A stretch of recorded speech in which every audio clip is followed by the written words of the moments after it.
Hello, hello, hello, everybody. Welcome yet again to another edition of the Malice Experience. I am, of course, Mr. Malice, your host. And I am Mystic Salon. Yeah, the guy with the glasses over there. You know, he's yeah, he's the Mystic Salon. If you want a very mystical haircut, you go see him. It is very mystical and colorful. It's like literally black and white. So welcome everybody to yet again another Saturday edition of, well, the only edition of the Malice Experience. The one, the only, accept no imitations because nobody's an asshole like I am. We are here, we are ready, and we're just gonna jump right into the gears on this. Okay, we're actually starting on time. Actually early, but you know, on time within the early concept. So Mystic, what deck do you have for us this Saturday? We are doing the Wizard Tarot. Ooh. Does it have Merlin in it? If it doesn't have Merlin in it, I don't want to know nothing about it. There are depictions in the cards that could be considered Merlin. I'm just saying. All right. So I mean, it's the wizard of all wizards, man. You know, well, even if it is, you know, mythology. The Wizardio. I mean, it's the Wizard's Tarot. This is my other go-to deck. So the two that I talk about and use the most are Steampunk and the Wizards. Both of them by Barbara Moore. Not the deck that I use for like my own personal self. That's different, private. But this is definitely one of my favorites. I like it because it's got beautiful imagery, but it's not overbearing. You know, sometimes when you get a lot of imagery, like this deck does have in a lot of colors, it can get a little too much. But they just do it very well. Interestingly enough, they are by the same people, this deck and the Steampunk deck that I like to use. So, as you can see on the back, it is not reversible, meaning, of course, you can read reversals, but if it's reversed, you'll know it when you're dealing because, pink on top or blue on top. This is one of the thinner card stocks, but what I love about it is that it is borderless. For example, here's the star card. There are no borders on the star card, and it's That's just nice. and it stays true to some of the meaning behind the imagery in the Rider-Waite deck, but it uses a lot more modern style artwork, I think, which is helpful for new readers. So this is a deck I would recommend for somebody that's new and learning, because if you sit and look at what's in it, you can figure it out. You know what I mean? You can get a feeling from these cards. The death card in this deck is absolutely stunning. Oh, that's awesome. Not what you would expect in a death card.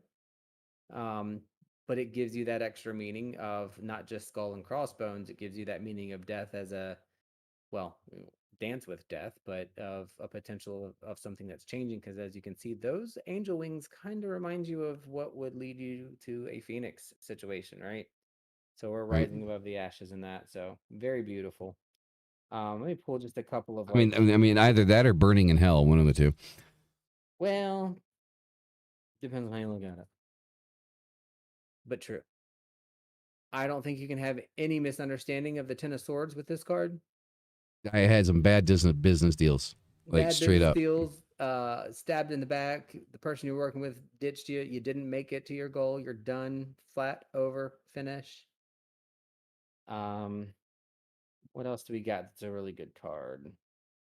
We got the King of Swords, which you probably won't be able to see the detail on his face, but he's cute as hell.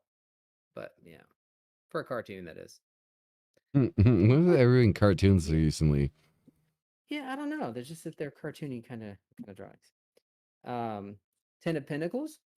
This is one of the cards that has what some would purport Merlin to be, right? So you've got Grandpa, you've got two people hanging out with each other. It looks like a mom and a kid, and they got a kid going up a rope. Ten of Pentacles is one of your standard happy family, happily ever after cards. So if you're asking for a reading about difficulties with things going on in your family, and this card shows up, things gonna be all right. So that's another one that's just you can figure it out really easily. You see the whole family there. You see it's beautiful, it's lit, it's bright, it's comfortable. So things like that. Boy, all the kings are actually kind of cute. I'm just saying. Oh, they're Um, kings. yeah. Nine of Cups. So this one is also a really cool card here. We got Nine of Cups. So if you can see all the different colors that are up top when you're talking about the Nine of Cups, you're really getting into that thinking of multiple things. You got all kinds of different ideas and thoughts, and they're good thoughts and they're beneficial thoughts, and they're going to bring you toward closer to your goal. You're not quite there yet, but you're using your tools. You're relaxed about it. This is something that you truly understand and are emotionally balanced with. And you can get that from this card by looking at it. Some people may be looking up as like, how the I don't remember the rules for YouTube. How the crap? We'll start with that. Do you get Yeah. all that out of this card? It's by looking at it and spending time with it, not just by seeing it in 1 second. So don't think it doesn't work that way. But anyway, that's the Wizard Tarot. It is by Barbara Moore, who does the writing for them and initial design artwork. I don't have the name of the person who does the artwork. And if you hear what sounds like a dying walrus in the background, I hope you don't. But if you do, I apologize. That's my sister-in-law's half beagle bloodhound dog. I thought you were So going to say it was your half sister. I was like, well, shit. I'm just saying, it's potential's there. I'm just kidding if she's watching. Like, yeah, it's just my sister-in-law. Sorry. Nah, yeah. So I am going to do a read from this deck because it is a deck that I spend a lot of time with, and I haven't done one in a minute. All right, so before you get started, let's give a little hellos here to people in chat, though, real quick. All right, Noella, how's it going? Paranormal Witch, thank you for being here. Hello, Lorelei de Goth, welcome. Good to see you here. Ball, thank you for being. Yes, I mean, ironically enough, we have a community member named Ball. Unexplained Possibilities, how's it going? Good to see everybody. Lovely to see everyone. You guys are fucking amazing. Thank you for being here. I hope you enjoy the show. You guys are fucking awesome. Then don't want you guys to feel like we're excluding you. You are the community. Okay, that like you are the reason we do this. So, yeah. All right, go for it, man. We are now going to listen to the weekly read. You Mystic are Salon. the reason I wake up every day. Sleep through. Oh, sorry, that was my Celine Dion impression. Was it good? Did I pass? Not really. No. Screw all you people. I'm just being honest, man. I don't like honesty. Lie to me, please. All right. So obviously we are going to go ahead and do a weekly read. I have not done any reading since before last weekend shit at this point. So thankfully I had the opportunity to spend some time with some people and get some grounding in and a little meditation beforehand, and then we just got some jumpers. So I guess we're starting there. See what we got. Ooh, look at that. My dude showed up. King of Pentacles. This is one of my favorite cards. Okay. All right. I'm going to talk about it in a minute. These are all jumpers. The world. Mm-hmm. Beautiful picture. And the Page of Cups. Hmm. So we're going to start with these three, and we're going to talk about them a little bit. We may draw some clarifications. So the first thing that I'm interested in is, when we did our last weekly read, one of the things that kept coming up was stay stationary. And I think that was a very good message. I followed it last week, and my last week, as crazy as it got, I was able to just maintain throughout and have an actual decent week despite all the craziness. So as we move into this next week on Monday, at some point, don't know the times, but we will be entering our Mercury in retrograde. So if you believe in that and that's something that you follow, you can expect a shift in energy, and which is happening anyway. We're still, going through. We just passed the autumn equinox.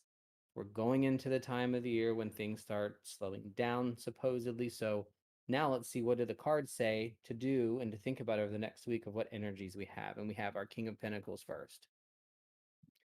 The reason I like the King of Pentacles so much is because of how I view when the universe is showing me energy from a king.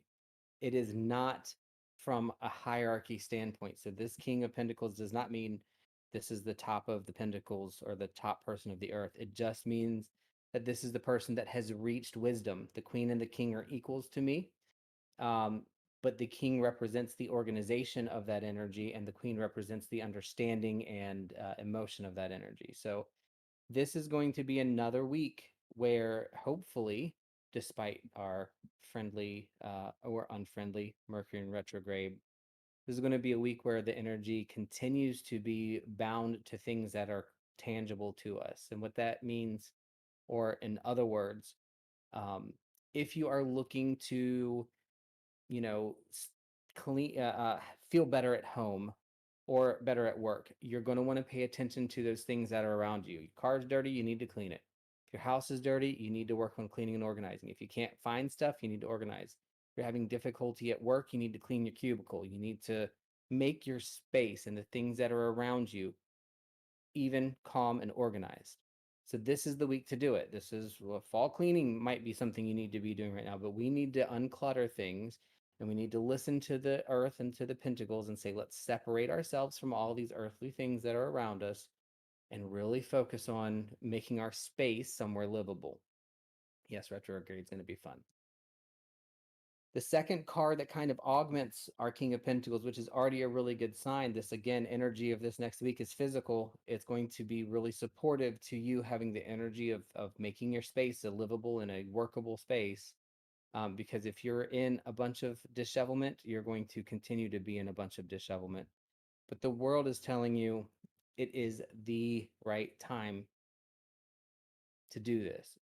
So if you're new to reading, or if you like to read, if you haven't, the way I look at cards is they are a augmentation of each other, of those around them.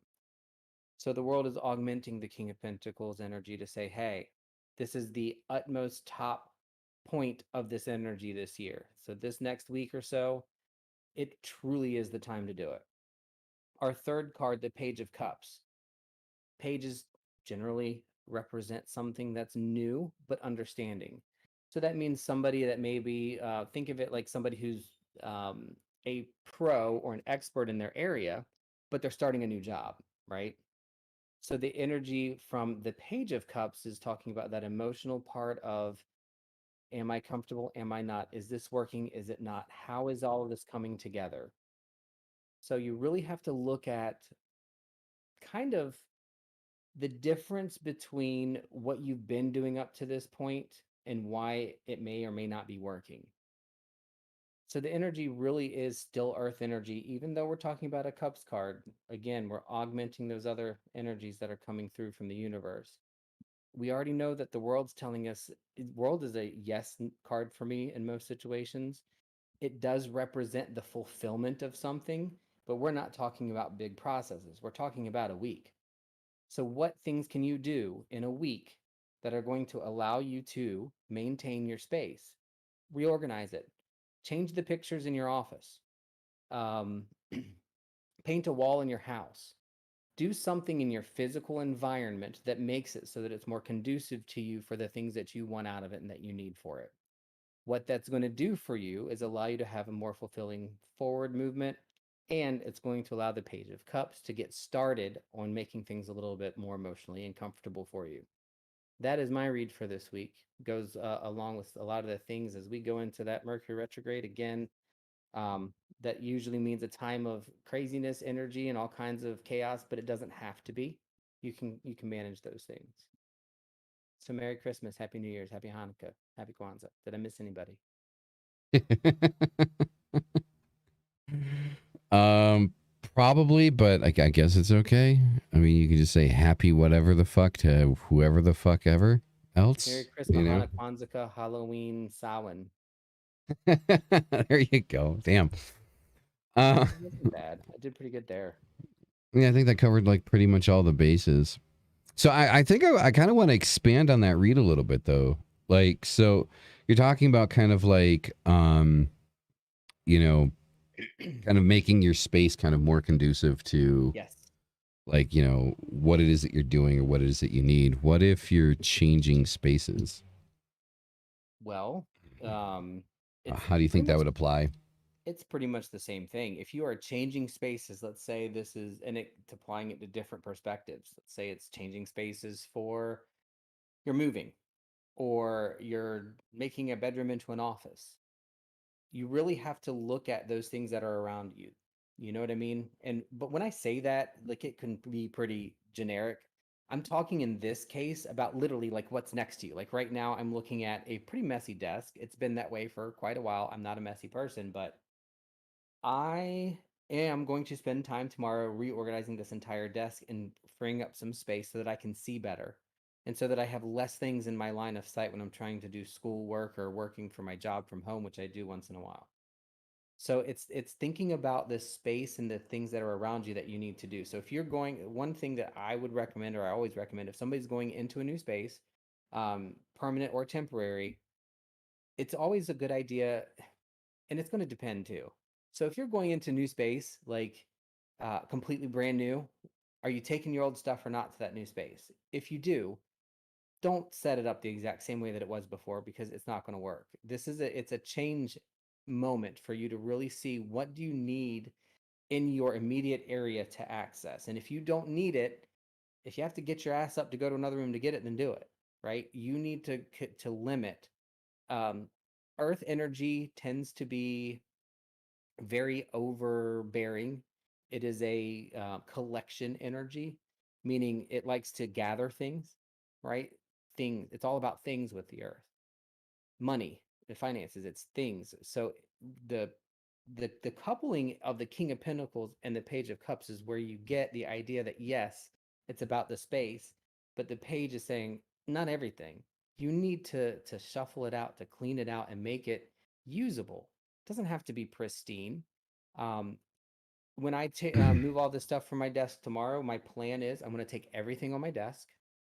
If it is a requirement for me to turn on my computer and access my computer or do a podcast, for example, like my mic's going to stay. But all these tarot cards I have at least 20 decks on my desk right now. They're gone. They're going to go back to their place where they belong. I'm going to clean up my space around me so that it's even. I am moving my computer off of my desk onto the floor because I need more space. I don't have enough. So it's really, really, really letting go of that material that's so much in your face right now. It's reorganizing that so that when you go into the next week or go into the energy that's coming, you have freedom to make it something new and not use it for what it was, right? Mm-hmm. So I mean, and that I don't know if that actually answers going to a new space, but it depends on what going to a new space means.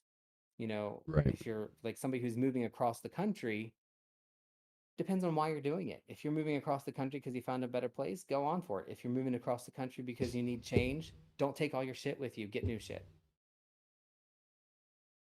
Stuff. I need to read the rules for YouTube. Yeah, swearing is we're Stuff. not monetized. We're not monetized yet, so you know it's okay right now. But Stuff. But I mean, it true. Like even looking at the just again, completely generalistic for a weekly read. This really is a moment for you to, even if it's just one part of a room, if you have trouble getting up and doing stuff and cleaning and you don't like it, and you've got to clean something up. You've got to reorganize something this week, even if it's a small, tiny corner of an office that you work in, because my gathering in my head with the energy that's coming up, and that generally does come this time of the year, the earth mm-hmm. slows down but the energy gets faster, and that it can be very painful. So clean it, reorganize something in your room so that it benefits you better, so it makes more sense to you. If you want to Mm-hmm. organize, like if you get frustrated like I do because the pot is with the pan, and don't judge me, it's a earth thing, I think, then put the pots with the pots and the pans with the pans. Go in and clean it up and reorganize it so that things are in the place they need to be for when you need them. Makes sense. Makes good sense. So, I mean, I'm not gonna give too much of like an opinion or an idea like on what he's talking about. It's his read and it's how he sees it, and I wanted to understand like kind of a little bit deeper into that, right?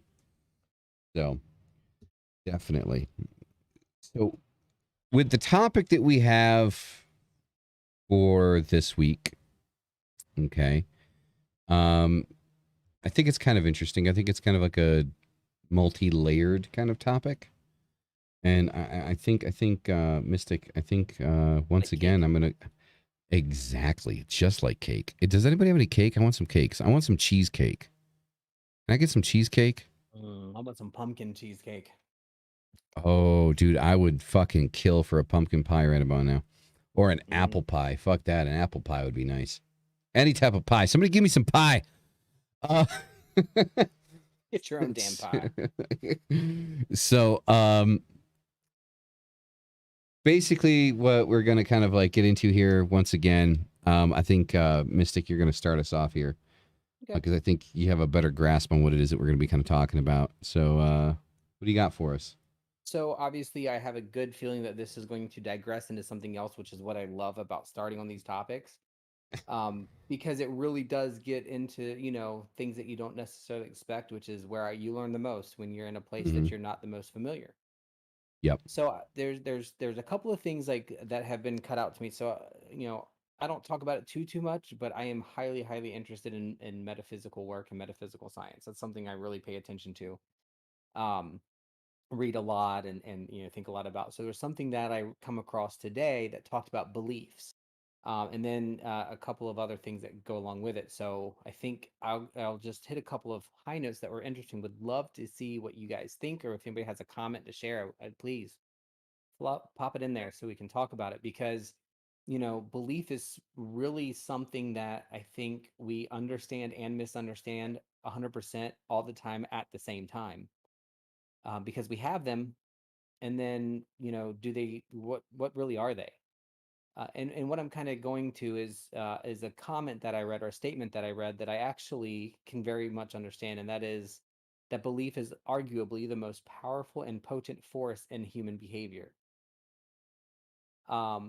Belief has started every war fought in the history of humanity. It's responsible for everyone's success or failure.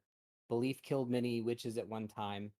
Many thousands of innocent people with contrary beliefs have hurt or killed other people. Belief told us that we couldn't fly, and guess what? We have planes. Belief said we could and couldn't do a lot of things over time because that's the belief that we had at the time, but those beliefs changed, but that doesn't mean that that belief was wrong to begin with. It may True. be accurate at the time it was accurate. And so the reason that it kind of popped out to me is because when you think about belief, as in, I believe that um, I am pagan, and I believe in pagan things and what they mean to me in my belief. Because I believe them, and because you Mm-hmm. believe something different, does that mean that my belief is invalid and yours is not, being that neither can be proven or disproven? And if that's the case, if one of our beliefs is ultimately proven, does the other one then change their belief? Or do they lead off with cognitive dissonance and, oh, well, you know what, your belief is right, but it's just you haven't seen the right way yet. It's you're going to be wrong, you're going to regret it, and then I die, and then it doesn't matter, right? So the Mm-hmm. whole idea with belief got started for me as I started thinking about this idea of the cognitive dissonance of different beliefs. Like, I believe that the vaccine saves lives. However, some people have died from the vaccine. Is Mm-hmm. my belief wrong? Yes and no. To those people, it's wrong. The ones that died. To the ones that it might have saved their life, then it's true to them. And that's where it really starts to get muddy, because you know it led to two things. Fear is nothing more or less than a belief, which Mm-hmm. struck so hard to me because I fear really weird random things, and it is my belief that they're going to harm me, even if they won't. Is that belief wrong? Not necessarily. And then the missing tile syndrome. And the missing tile syndrome, when I say it, everybody's going to know exactly what it is. Missing tile syndrome is when you go into, for example, a building, and this is a beautiful multi-million-dollar building, all white, staircases white and glass. It's just gorgeous. It's beautiful. It's got a white drop ceiling. One of the tiles in the ceiling is missing. What are you going Mm-hmm. to notice first? The tile that's missing.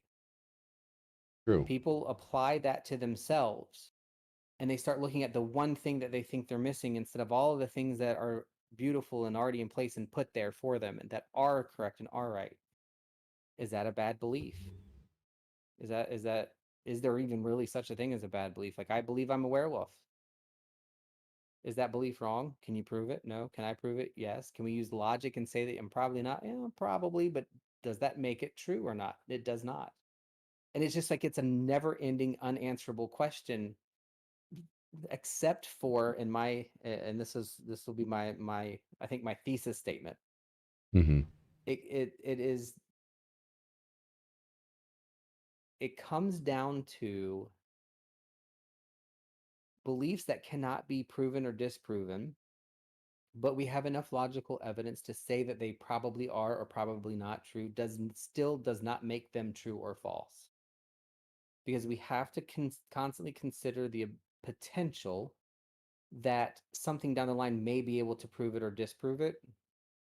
When it comes to certain things, when it comes to beliefs about spirituality, religion, things that we cannot and probably will never be able to prove. But when it comes to things that can be proven, that are tangible or that are scientifically able to be seen, are they beliefs or are they facts? And once they become a fact and that fact changes, what does that mean for the idea of a belief? And I know that's a lot of information and back and forth, but the full thing comes back to we can't tell other people what their beliefs are, or we shouldn't. Um, we can give them information, we can get into information, and we must be, to me, this is my opinion, we must be open to allow new information to come in. It is still okay to be skeptical. That, to me, that's a good thing. It's okay to question, it's okay to not believe or to believe for or against something that somebody says, but if there's enough evidence presented to you that it is impossible, and you can change your mind, and that's okay. But if you don't, I'm not judging you for it. It's not my lane.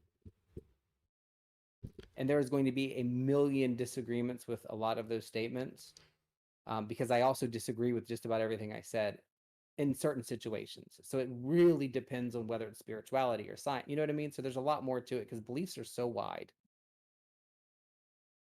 Well, I think if we, try to rationalize everything, then it's not necessarily, you know, about belief. It's not about faith anymore.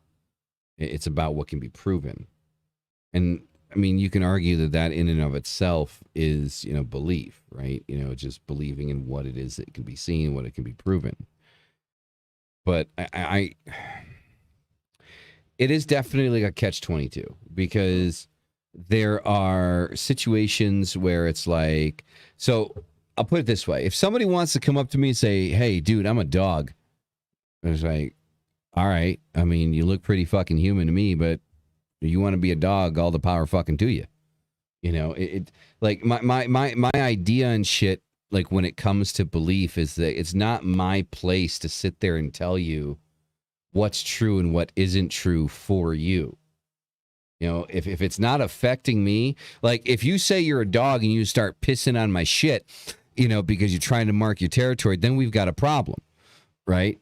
But if you say you're a dog and that's the end of it, like you're not, whipping your fucking dick out and pissing on my stuff, to mark your territory like a dog does, then we're good. We're good. We're good. But it's not my but it's not my place, to sit there and question what it is that you believe. I agree with you on that, like obviously, because but we can't force somebody to change their beliefs. I do think it's not. I mean, we're not required to, and we don't have to. But it's not a bad thing to try to provide information to somebody to say, "Hey, look, the definition of a dog means X, Y, and Z, and you don't really meet that." But okay, cool, you do you. There's nothing wrong with bringing it up or saying it or explaining, your thoughts on something, but Mm-hmm. this is where this is leading into, like the whole idea and thought process behind what is a dog. It is only what we have attributed to it to give it the name that we have created for it to be the characteristic that we have assigned to it. And then if you transpose that over to when we're talking about spirituality, Yep. we're talking about certain mediums and certain things that get into this whole idea that their way is the only way, and that's where we get into trouble. I think so. That in and of itself is a catch-22, because the thing is, it's like what you just said. So it is, it is definitely. So if you sit there, we'll use the dog example. If somebody sits there and says, "Hey, I'm a dog," and you say, "Well, hey, guess what? This is technically the definition of a dog," and then we look at it and say, "Well, technically, we only have the definition that we've created by of what a dog is." So that's all our only understanding of it. So why couldn't it be somebody else? But by that same token, if you're to look at that person and say, well, you're defining yourself as a dog, so I'm going to assume that you're defining yourself as a dog in the same fashion that we're defining what a dog is, which by all plausible means you don't meet. So unless you're from the planet Zyron Beta 5, and their version of a dog is a human. I'm just making shit up now. So. Yeah. Yes, that's exactly the whole purpose and conversation I was talking about. So yeah, it's 100%. Truth is relevant. That's a very good point. I agree with that in most cases. So generally speaking, I mean, the thing is so here's my view. So we'll stick with the spirituality thing and not somebody calling themselves a dog, because that kind of complicates shit. But what? Yeah, exactly. Get it right. I'll make sure Rook knows. He knows. Okay. Rough. So the idea, though, is so when it comes to spirituality, I don't like.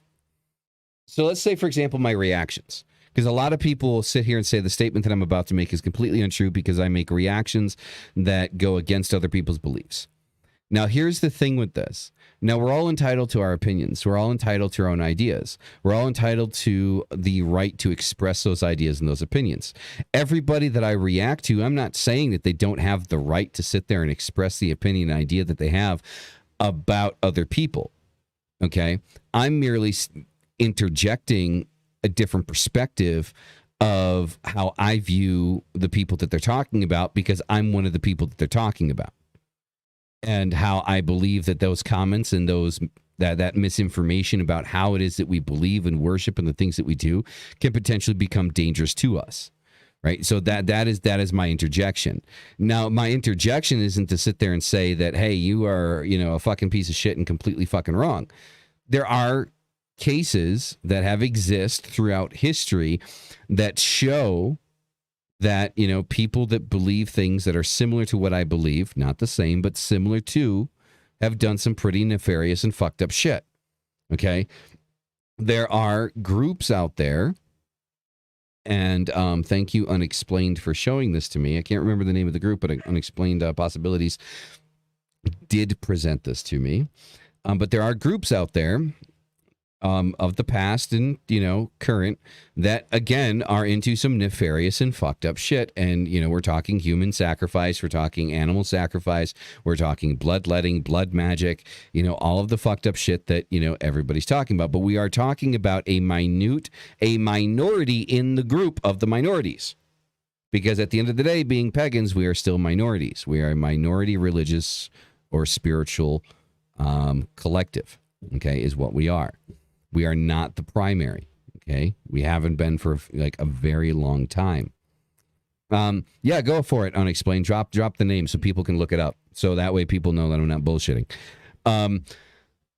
So the thing is understanding that information, has been extremely important, right? Because what happens is, people look at these groups and these individuals and these people involved in these groups, and then they have a tendency of applying that to all of us, right?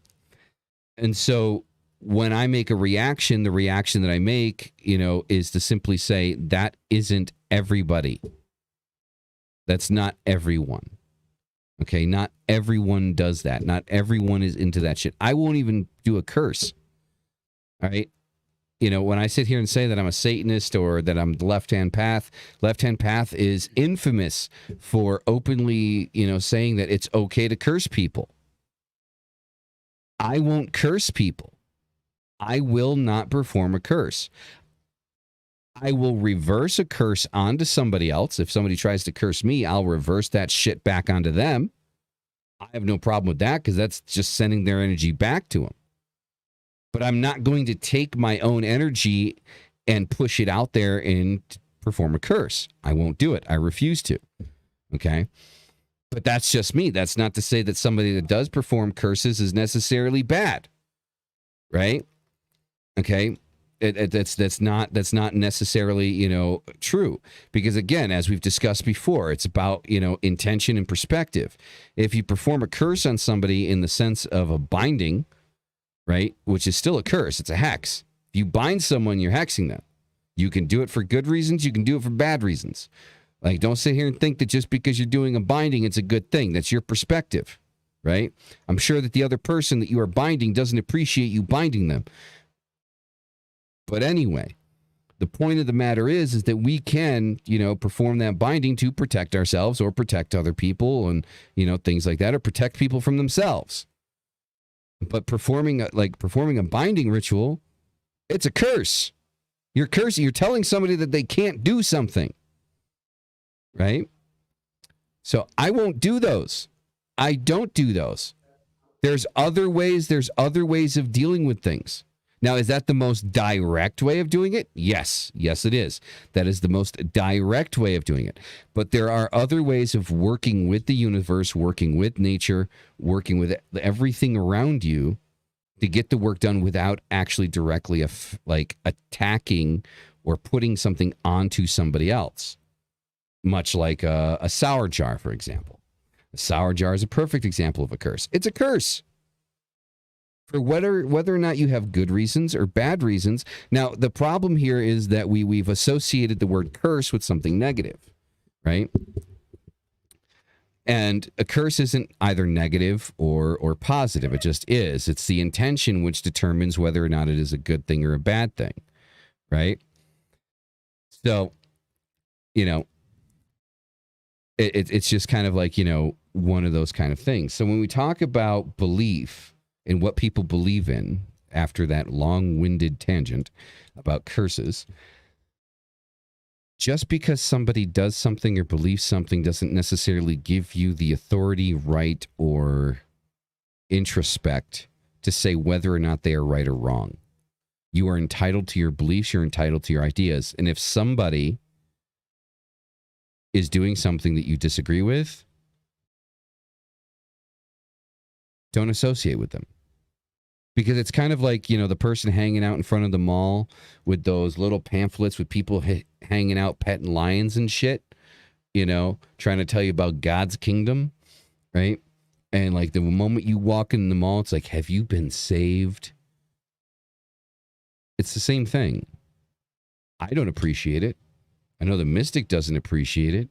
I know most of you people here in the chat don't appreciate it. So why would you do that same thing to somebody else, to sit there and tell them that they are wrong in what they are doing just because you think differently? You don't have that right. Now, if somebody asks for your opinion, or if you were in a conversation that, such as this one here, which, it is an appropriate topic to bring up to express those ideas about what you think about something, then that's different. Because you're in an invited conversation that is about those types of subjects in that subject matter. That's an okay thing. That's a good thing. But if you're just sitting there, on fucking Reddit or Facebook inside these groups and shooting your shit to every single person you disagree with, you're no better than the religious right that says that we all worship the devil and kill babies, in my personal opinion. Gatekeeping is a lot more than just telling people that they're doing something the wrong way, right? Gatekeeping is just simply telling people that they're wrong when they feel that they're right. If I'm doing something that fulfills me, that makes me feel whole as a person, who are you to tell me that I'm wrong? Now, I know you could flip this on its head and sit there, well, what about the ones that actually do kill babies?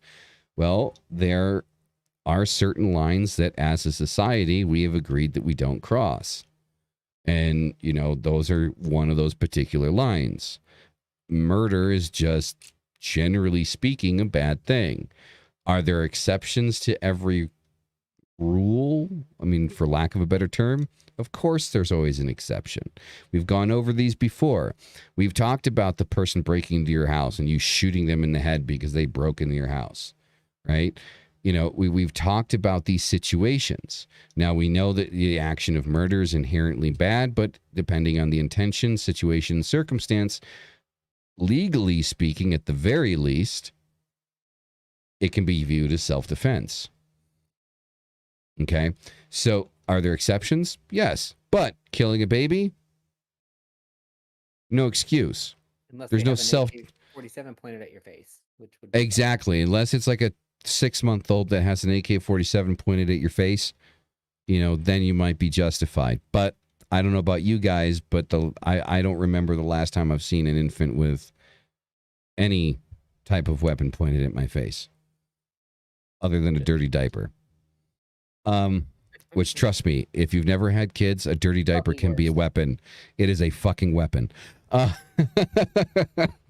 Okay, so, yeah, I mean, that is, you know, that's kind of like the idea there. And I think it's kind of important to kind of have that understanding, right? Now, I know conversations like this make us feel like we're walking around on eggshells around everyone we're around because we don't want to offend people. And that's not what I'm talking about. Okay. I'm not talking about avoiding offending people. I think offending people is actually a necessary, you know, a necessary thing in society. I think that we probably would have not come as far as we have in society if people haven't been offended. Okay. If people weren't offended by Elvis wiggling his hips during a song, music probably wouldn't have progressed beyond that point. Okay? If people weren't offended by Alice Cooper wearing makeup on stage and being super theatrical, we probably wouldn't have made it past that point. Okay? Being offended or offending people within reason, especially when we're talking about artistic expression, is a quote unquote necessary evil in society. Because without creating offensive content, we're not going to make anyone think about what is acceptable or unacceptable in society. If it wasn't for the fact that people were offended by people being gay, we probably wouldn't have the situations where people actually are able to get married now in same-sex marriages. Why? Because they thought about it. They had to think about it. Was it a fight? Yeah, it has been. So is artistic expression. All of these things are necessary. Exactly. Okay, Lorelei. The one thing I do want to point out about healthy debate, I completely agree. The one thing that we do have to consider, though, is not all people are capable of, desire to, or feel benefit from healthy debate. Like some say, they just want to be left alone. The thing that always gets me when it comes to being offended about something is I know I'm very uneasily offended because when people have a belief that doesn't match mine, then I see it as a belief for them. If they, you know, there's a good example, and I can't really share it at the moment just because it's an active issue that's going on. But in a nutshell, I wish that offense wasn't an issue, because you can have or say something wrong and somebody cannot like it without being offended. For, you know, there's certain This is words that true. people, yeah, you know, there's certain words that people say that's like, oh, that word's offensive. I'm like, okay, I don't understand that. I get that it's offensive to you maybe in your life, but for me it's not offensive because it just isn't. Like, it's not And about let's get something know? straight here. When I talk about people not being offended, I'm not talking about people not being offended by an action, but I'm talking about if people didn't exist that pushed the line to offend people to make it a conversation. Exactly. Because if so, because I know that can be, you could probably easily get confused to like, well, Malice, if nobody was offended by these things, then we wouldn't have had the problem to begin with. No, that's not what I'm talking about. Right. We would have still had the problem, but it would have never come out to light that it needs to be discussed. And that's right? where I'm heading with that whole thing. It's not about the offense; it's about the action that is underlying the thing that is considered offensive. Which, if you really look at it, it truly isn't. It's not about offending, and gatekeeping is kind of where this line gets drawn because you're using that information to try to placate somebody versus having a conversation about it. But it is still really important to know that, just because somebody says something a certain way or feels a certain way or has a belief that leads them down something that offends you as a person, then you can choose how to respond to that. A response is, how effing dare you? You can't say that. That's offensive, blah, blah, blah. That's one way. Not going to benefit most parties. We need to learn to say, hey, did you know that that can be seen as offensive by a lot of people? It's very tone deaf or shallow. Those are the conversations that we need to push because that allows people to actually talk about what the issue is. And that's when gatekeeping comes into this for me. You know, I've talked about gatekeeping a few times. I think we use the term a lot more loosely than we should, myself included 100%. Um, Me but too. we see it a lot. Like even these little what people and I think it's funny because we talk about also microaggressions, and it's caused people to become too easily offended. But in the long run, all of those little things do add up to something large. But people don't talk about it. They let it fester, and they have it in the back of their mind and say, "Oh, I can't believe this." The good example is the issue that happened with me at work, where a staff member made a comment to somebody who gave the comment back to me and told me what was going on. I didn't get offended. I started getting angry for a while. I got a lot more angry than I thought I would, and then ultimately got to the point where I was like, it's not really offense because I need to look at it as my lifestyle does not fit their belief system, and because of that, their belief system is threatened because they're uneducated about it. So let me educate you about it. Then your belief system has the opportunity to change. If it doesn't, you're an idiot. Hmm. If it does, you've learned. Or if it doesn't change your belief system for yourself, but you say, you know what, you're right. I shouldn't have said that. It wasn't appropriate. I'm keeping my thing. We still have made progress. And that's why gatekeeping is such a bad thing because it shuts down the conversation. Well, even if it is in a situation where somebody kind of sits down and says, "Well, I shouldn't have said that," even if somebody starts to kind of express the reason why they think they should have been able to express that, at least you're having a conversation. It's It something. that And it's that not even a debate. It's just a talk. exactly, like that in and of itself. So like don't think that, like, I don't want people think that debating is about winning or losing, or bringing up something that you're offended about to somebody and them not changing that thing. It's not a loss. The fact, like, if they turn around and say "fuck you," I don't care, that's a loss. But if they sit there and they try to have that conversation with you why they disagree with you, that is still progress. That is still moving forward. Why? Because that means on some level they're willing to listen to you, and they're hoping that on some level you're willing to listen to them, because a lot of the time the people that do offensive shit or things that we are offended by just want somebody to listen to why they think it's okay, or and maybe have that opportunity to learn why it's not, or maybe for you to learn why it is. Yeah. And people are allowed to be at different points of a process. So if I feel like I am enlightened on a subject, like I've spent a lot of time and I feel really comfortable with the topic of beliefs. I feel very comfortable with my ability to allow people to have their beliefs and to think about, where they are. But cannot expect that everybody is at that same level, and I cannot expect that I'm at the same level as everybody else on something else. So maybe they're on a much higher elevated level of something else, some other topic or whatever it is. If you go into a conversation not assuming where the other person should be or is where you are, it changes things. And the thing that triggered just the thought in my brain is what Paranormal Witch said in the chat. Hopefully, you don't mind me saying it, reading it out loud, but I'm nice to everyone, but people doesn't seem to or don't seem to care about my kindness. I get ignored a lot, which I'm okay with that. I can see that all the time. Um, and I like that you put don't seem to care because I can tell you there have been many instances in my life where I have met somebody for a very short period of time. They have no clue what impact that they have actually had on me and have had a very important impact that I don't ever share. And so we just want to make sure that we continue to do what we do as we do it, that's right for us, and we learn and we're open.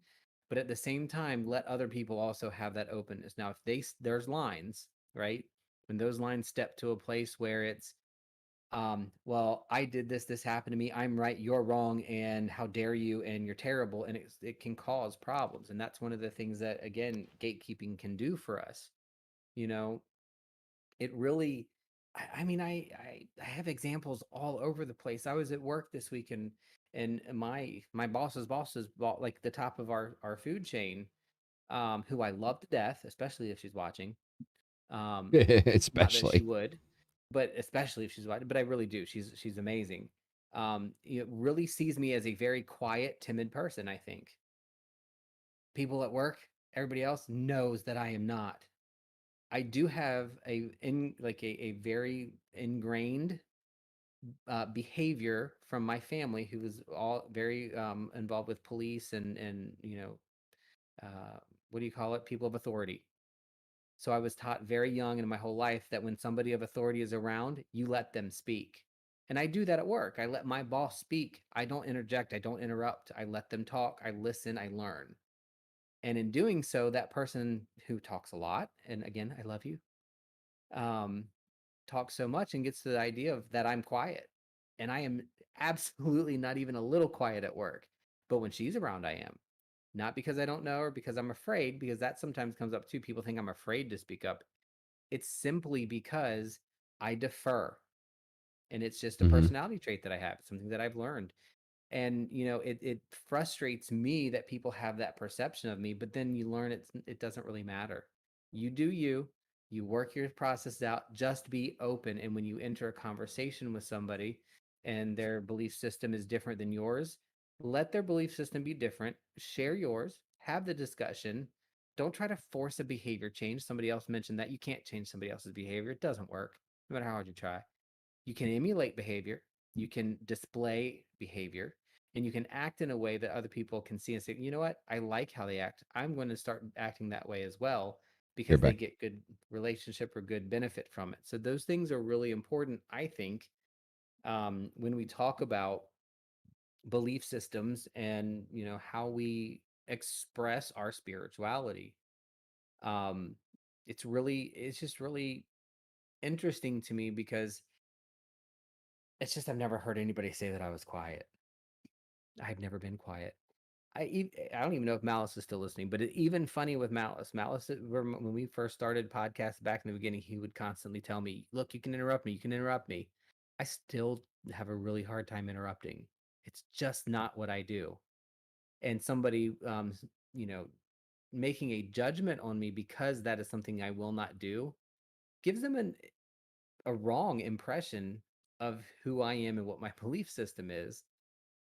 But it's not my job to fix that for them. I am not going to change myself to adjust what their perception is. It's not important to do that. It's not beneficial, in my opinion, in any way, shape, or form.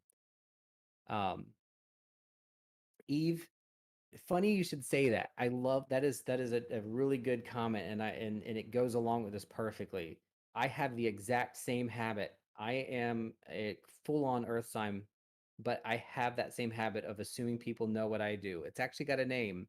It is called the curse of knowledge fallacy, or bias. I can't remember if it's a fallacy or bias, but it's called the curse of knowledge. And the curse of knowledge is, you assume that other people get it because you get it. And I do it at work a lot, and I have to check myself on it. Like, specifically, I will have to tell even my staff. I've told them I do this so that they can watch out for it when if I have a problem. Like, I'm in here and I'm showing them this new report that we're doing at work. I'm like, hey, blah blah blah. This is great report. It's so easy to use, and blah blah blah. And I send it out. Nobody touches it. So a week later, I asked the 23 staff members that I supervise, guys, how did that report go? We hate it. It's terrible. Don't know how to use it. It sucks. And I'm like, oh, I guess I probably should have explained it, huh? Because I assume that people know and think the same way I do, which I think a lot of people probably do sometimes. It's an active it's active work to try to get that to change in yourself. And I do it a lot. It is very hard to do. There is a website. I wish I could remember what it's called. It's either Well Living or Living Well. That really goes into detail about the fallacies and biases in our behavior and our thought process, because the more you know about your own, the easier it is to try to understand somebody else's. Um, but yeah, so that's very interesting. And how does that play into your spirituality? You know, I assume people think that what I like, I can. It is so weird to me, the cognitive dissonance, which is one of my favorite phrases right now because it's in a class I'm taking, a philosophy class. And the cognitive dissonance of a Christian person, and this could be anybody, I'm just using a specific example of a Christian person saying, "Oh my God, you're pagan. I can't believe that you actually think that there is a goddess in the sky stirring a cauldron."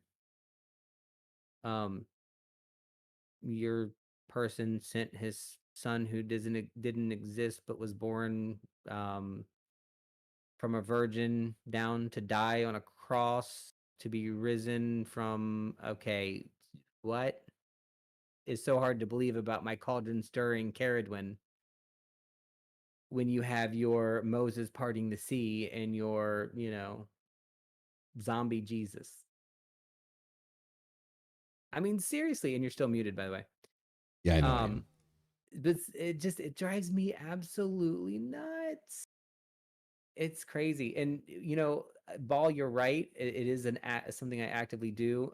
But the people I supervise are considered the superior level experts of what we do. So just assume that they already know it, and it's not the right thing to do, because even if they did, I shouldn't assume. And that's a hard thing to do. I make a lot of assumptions.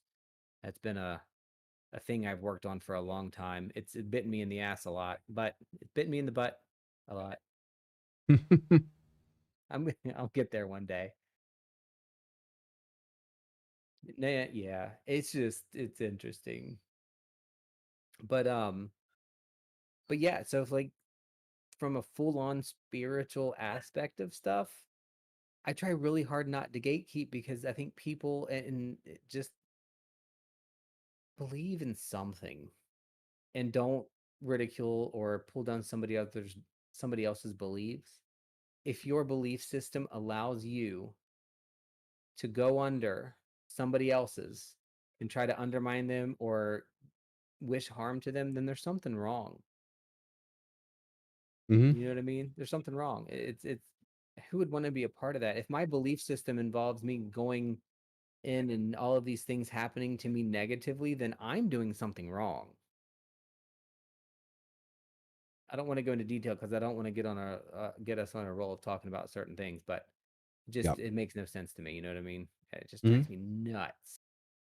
Um, and yes, Melvin, I will start channeling. I need a representation. Send me a lock of your hair. I don't think he has any. That's a good point. Um, Melvin, do you have hair? Eyelash? I'll make a doll. I'm just kidding. I would never do I'll make a doll. that. um, yeah.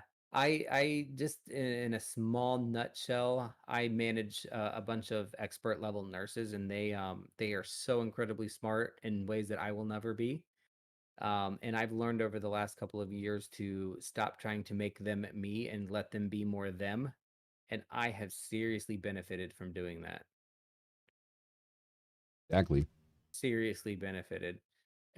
We have a history and a habit, I think, from a work perspective, getting completely off subject, in general, that there is a performance objective, and you must do this one thing the exact same way to have consistency. But when it comes to nursing and when it comes to caring for people, some people are really good at the technical, some people are really good at the skin part, some people are really good at the QA part, some people are really good at the medication part, some are okay at all of them. And trying to make them experts in other things and not using them to their potential that they already have really cut me short, and that came from my assumptions that they all need to be me. and it helped me not succeed for a while. And my success in my job is only astronomically improved once I allow them to be exactly who they are and just enjoy and develop the things that they are good at. Exactly. I think it's true in anything. 100%. Anyway, that I think is going to cover this week's show. So sometimes we do 2 hours. The show's supposed to be an hour long. But we get on tangents. 2 hours get fun. Tangents are fun. It is, and I know we could keep going. Yeah. But you've got guests, I've got plans, so. And they're all getting drunk without me, so. Exactly. So you need to go catch up. Yep. So it's just kind of like, I just think that people just need to kind of start being better people. Like, it's not to sit there and say that you can't express your opinions. Please do. Like, I mean, that's the important thing. Express your opinions. Don't live in silence. But also don't go trying to start a war with everybody you disagree with. And don't be a meanie. Pretty much. Yeah, don't Melvin. Yeah, don't be an asshole. Don't be Malice. So guys, thank you everyone for coming out. Greatly appreciate it. It has been a blast. This is going to be it for this Saturday edition. And yeah, we'll see you guys next week. All right. Love your fucking faces. You guys are awesome. All right. Peace out. Deuces.